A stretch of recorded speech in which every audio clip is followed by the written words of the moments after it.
A political firestorm has erupted in Washington. Caroline Leavitt, former White House press secretary under Donald Trump, has ignited national controversy with a searing accusation: Joe Biden isn't really the one running the country. Moments after the claim surfaces, Representative Jasmine Crockett, a rising Democratic star from Texas, steps forward with fierce conviction, defending Biden and the legacy his administration is shaping. The explosive exchange has not only rocked the Capitol, but opened a volatile new chapter in America's political saga. As the broadcast of The Pulse of America begins, the studio lights blaze over a sleek, circular stage. Tension hangs thick in the air. Host Marcus Tate, known for his deep, deliberate voice and calm authority, welcomes viewers across the nation. Tonight, he begins, solemnly. We address a question that has Washington and, perhaps all of America on edge. Who is truly running the country under President Joe Biden? He pauses, his eyes settling on Caroline Leavitt. Miss Leavitt, your recent comments have stirred debate across the aisle. Please, share your perspective. A hush settles over the room. Leavitt, poised beneath the spotlight, adjusts her mic with quiet confidence. Her smile is cool, calculated. Thank you, Marcus. Let me be blunt. The American people have been assured President Biden is fully at the helm, but a newly surfaced video suggests otherwise. David Hogg, DNC chair, openly admits Anthony Bernal, Jill Biden's top aide, has extraordinary influence inside the White House. If Joe Biden isn't making the calls, then who is?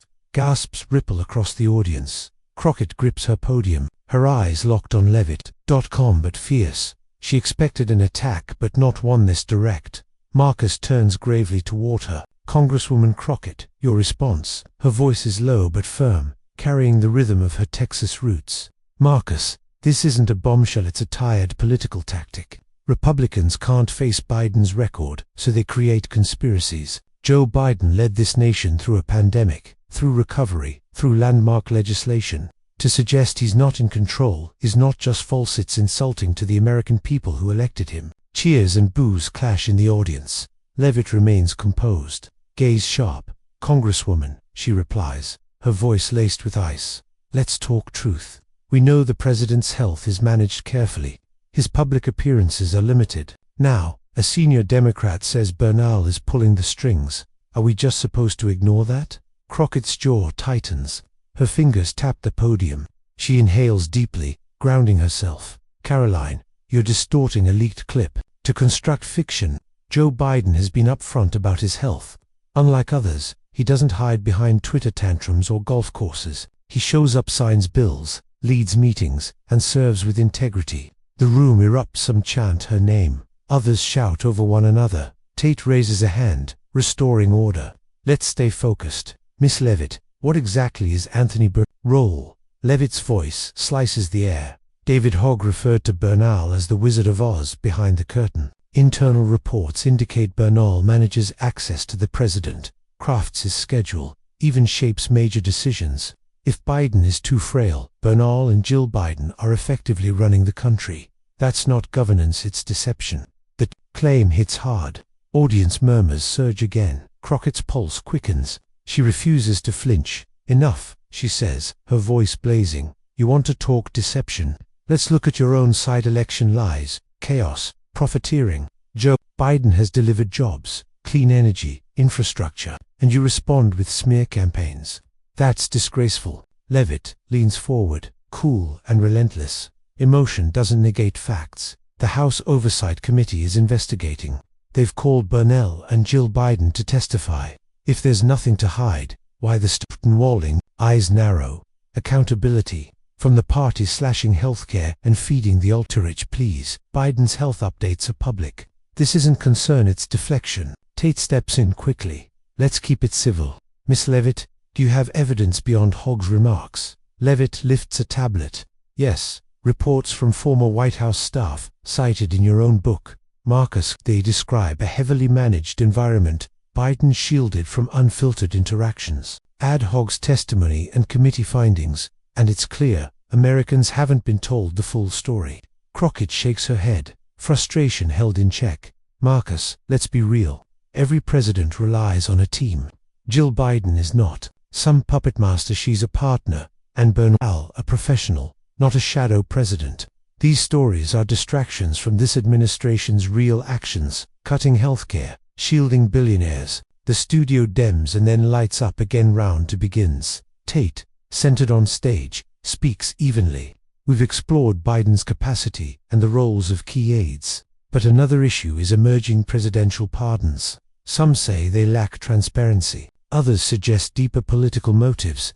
Miss Leavitt, you've raised concerns. Please elaborate. Leavitt stands straight, voice unwavering. President Biden signed several pardons using an autopan, a machine. If he's fit, why not sign himself? The Oversight Committee has documents indicating neither his consent nor direct involvement in key decisions. Bernal and Jill Biden are the ones authorizing them. That's not protocol, it's a constitutional crisis. Audience tension surges. Tate turns to Crockett. Congresswoman, your response. She steps forward, her voice edged with fire. This is nonsense. The autopan is a routine, legally sanctioned tool. Presidents from both parties have used it. These pardons correct past injustices, claiming Biden's incapacitated because of a signature device. That's political theater. Leavitt presses on. If he's capable, why hide? Documents show pardons signed with no direct record of approval. Bernal, with Jill Biden's knowledge, is orchestrating it. That's not routine, it's concealment. Crockett snaps back, voice cutting through the noise. Your administration should take a long look in the mirror. You've twisted standard operations into scandal. Meanwhile, your president uses power to punish enemies and reward cronies. Biden's pardons brought justice. You call that corruption? That's outrageous. Tate raises a hand, restoring order. Again, Congresswoman, what do you say to claims Bernal controls pardons? Crockett answers swiftly. Bernal advises. He doesn't dictate. The president approves decisions after full team review, like every administration. What Leavitt's selling is fiction wrapped in fear. These pardons helped real people. If you want transparency, ask your leader about tax returns and hush payments. Leavitt shoots back. Congresswoman, facts matter. The Oversight Committee has evidence. Pardons issued without confirmed presidential approval. If Biden isn't signing, who is? Americans deserve answers. Crockett grips the podium, eyes lit with resolve. You want truth? Look at what your party is doing, undermining trust, attacking a man who served with dignity. Your investigations are theater. The public isn't fooled. They see through this. Tate's voice cuts in, serious and deliberate. Miss Leavitt, last question. Do you have proof that these pardons are illegal? The studio falls silent. The battle isn't over. The storm has only begun. Former Trump press secretary Caroline Leavitt has ignited a fierce national debate after dropping a stunning claim. President Joe Biden isn't running the country. Her accusation that Anthony Bernal, First Lady Jill Biden's chief of staff, the true power behind the presidency. The claim, bolstered by a leaked video from DNC co-chair David Hogg, has set off a chain reaction. Rising Democratic star Representative Jasmine Crockett of Texas wasted no time, firing back on national television with unwavering force. What followed was not just a debate, but a defining collision of values, loyalty, and the battle for America's political narrative. The pulse of America, where the battle begins, on a slick, high-tech circular stage, under the glow of national spotlight. Host Marcus Tate sets the tone. Tonight, we confront a question shaking the heart of Washington: who is truly leading this country under Joe Biden's presidency? Is this debate political theater or a crisis of democracy? He turns to CarolineLeavitt.com, collected, ready. Thank you. Marcus Leavitt begins. Let me be direct. Americans have been told Joe Biden is fully capable, but David Hogg, a leading Democratic voice, was caught admitting that Anthony Bernal, Jill Biden's top aide, holds massive influence in the White House. If Biden isn't in charge, then who is? The studio gasps. Crockett's eyes narrow. She leans forward, voice low, but powerful. This isn't a bombshell. It's a tired Republican distraction. Joe Biden led us through a pandemic, delivered economic recovery, and passed historic legislation. To question his leadership now is not just misleading, it's an insult to every voter who trusted him. Applause and boos collide in the room, mirroring the divided nation watching.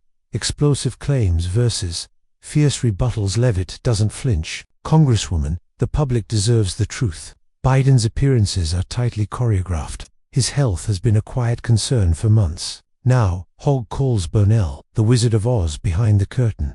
Are we supposed to ignore that? Crockett's voice sharpens. You're twisting a leaked clip into a false narrative. Every president relies on advisors. Jill Biden is not a puppet master. She's a devoted partner. Anthony Bernal is a professional aide, not a shadow president. Still, Leavitt presses. Former White House staffers say Bernal controls access to Biden, impacts decisions, and even influences which documents the president's signs. That's not standard support, that's hidden leadership. Crockett fires back. Then let's talk about your administration election lies, secret business dealings, and policies that enrich the elite while gutting healthcare and education. You want to talk about deception? Start there. The controversial pardons autopan and allegations then. Tate shifts focus. Let's talk about President Biden's end-of-term pardons. Ms. Leavitt, you've suggested these were signed without Biden's direct involvement. Can you explain? Leavitt's tone sharpens. Yes, some pardons were issued using an autopan, a device that signs documents on behalf of the president. We now have testimony from former staff confirming Bernal ordered its use. If Biden isn't reviewing or signing, who is Bernal? Jill Biden. This isn't just procedural, it's a legal and ethical breach. Crockett reacts swiftly. These are routine tools used in every administration. To spin that into a conspiracy is dishonest. Biden's pardons were aimed at correcting systemic injustice, not personal favors. You're not interested in facts. You're pushing Trump's narrative. The studio stirs with clapping and murmurs. Leavitt retorts, then why won't Jill Biden or Bernal testify before Congress? If they have nothing to hide, why dodge accountability? Crockett, fierce and fiery, because your committee isn't seeking truth. It's a political theater hunting headlines. Biden's health has been public, his team transparent. You're desperate to rewrite history because your own record can't stand on its own. Beyond the stage, strategy, truth, and legacy as the studio lights fade. The clash reverberates far beyond the stage. In a quiet room in Delaware, Jill Biden and Anthony Bernal sit together, watching the chaos unfold. They don't want the truth, Bernal says wearily. They want a narrative. They want to tarnish everything Joe's done. Let them try, Jill replies. If they want me to testify, I will, but I won't let them turn Joe into a puppet. He's still fighting, and so am I. Meanwhile, on Capitol Hill, Crockett drafts a new speech by lamplight, exhausted but determined. This isn't just about defending Joe, she thinks. It's about protecting everything we've achieved. And across the city, Caroline Leavitt reads a Trump-endorsed post on Truth Social. Caroline Leavitt exposed the truth. Biden's scandal is a betrayal of democracy. She smiles slightly but doesn't celebrate. The pressure is mounting. Even conservative media is now asking for more than Hogg's video demanding evidence. The bigger picture, across America, in diners and offices, on Twitter, X and YouTube, people argue, scroll, cheer, and groan. Some demand to know who's really in charge, others defend Biden's record and see the uproar as political theater. But most Americans share one feeling: exhaustion. They're tired of chaos, tired of division, and tired of political games. At a small Michigan cafe, a man watching the clip says, "I don't know who's right. I just want a government that works for us, not one fighting itself." Final word: truth versus noise. This explosive debate, Caroline Leavitt's Jasmine Crockett, has become more than a TV moment. It's a reflection of modern America, where facts blur under partisanship, where political tactics often overshadow truth, where power, perception, and legacy collide. From the House Oversight Committee to late-night social media threads, the fight is far from over. But amid the noise, one question echoes louder than the rest: who truly holds the power in the Biden White House, and what does that say about the health of our democracy? Stay tuned. The storm has just begun. Subscribe for more breaking stories, fierce debates, and in-depth political analysis. The truth is out there, but it won't surface without a fight.